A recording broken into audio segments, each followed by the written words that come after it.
कहा जाता है कि हर एक कंस्ट्रक्ट एक कॉन्सेप्ट है, लेकिन हर एक कॉन्सेप्ट एक कंस्ट्रक्ट नहीं हो सकता, क्योंकि हर एक कॉन्सेप्ट हर एक आइडिया को दर्शाता है, लेकिन हर आइडिया को साइंटिफिकली मेज़र करना पॉसिबल नहीं होता है। ठीक है ना। तो इससे आपको बेसिक जो कोर कंटेंट है वो तो समझ में आ गया होगा। एक छोटा सा एग्जांपल लेते हैं।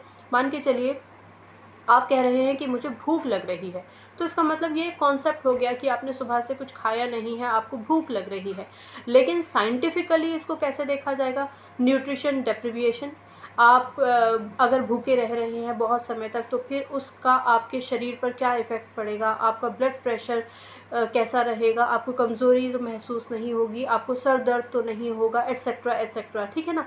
तो आप समझ गए ना। अगर हम उसको मेजरेबल कर देते हैं तो वो कंस्ट्रक्ट हो जाता है, और अगर मेन आइडिया के तौर पर आप देखते हैं तो फिर वो कॉन्सेप्ट हो जाता है। ठीक है ना। इंटेलिजेंस।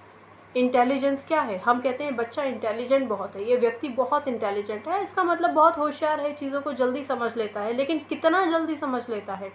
जब आप उसकी आईक्यू को मेज़र करते हैं तो इसका मतलब अब वो हो गया कंस्ट्रक्ट। ऐसे ही एग्रेसिवनेस बच्चे में बहुत ज़्यादा है, लेकिन अगर एग्रेसिवनेस के कारण आप फाइंड आउट करके उनको मेज़र करने की कोशिश करें कि बच्चा कब ज़्यादा गुस्सा होता है, उसको अगर कोई इरिटेट करने की कोशिश करता है तब गुस्सा होता है, या उसको भूख लगती है तब उसके अंदर एग्रेसिवनेस आ जाती है, तो ये सारी की सारी चीज़ें आपकी कंस्ट्रक्ट हो गई। तो अल्टीमेटली कोर कॉन्सेप्ट कंस्ट्रक्ट का और कॉन्सेप्ट का आपको समझ में आ गया होगा।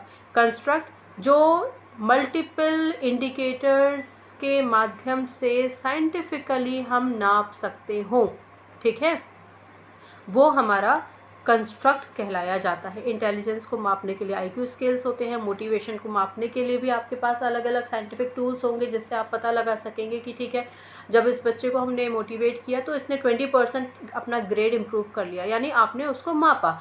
आपने कहा कि ये बच्चा पढ़ाई में बहुत अच्छा है, लेकिन उसके अच्छा होने के प्रमाण को प्रमाणित करता है उसका जो उसने परफॉर्मेंस दिया एग्जामिनेशन में, राइट। तो कॉन्सेप्ट और कंस्ट्रक्ट के बीच का आइडिया आपको समझ में आ गया होगा। अब मैं इसको पढ़ भी देती हूँ।